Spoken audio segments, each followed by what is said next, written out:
Le fameux crocodile se porte désormais couture et tout en broderie. C'est à partir de cette idée originale et pour célébrer les 50 ans du polo féminin Lacoste que son directeur artistique a eu l'idée de demander à la maison Lesage de rebroder avec humour l'animal vert, devenu élément fétiche très reconnaissable.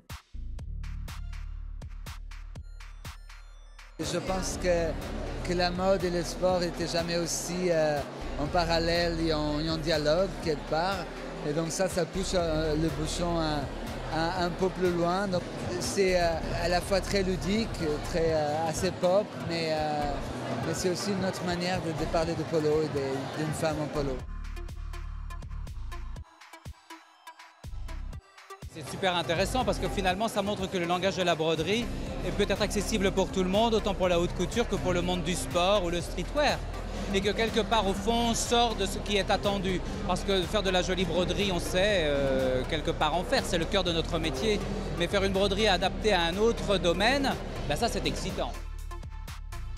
On a voulu faire quelque chose d'assez positif et que ça reste une touche d'humour et aussi même tout le travail avec les sages, on est allé dans les plastiques, dans les plexiglas, c'était quelque part très innovant aussi. Et les sages aussi, comme Lacoste, vient de l'innovation. Donc ça fait tout sens à la fin.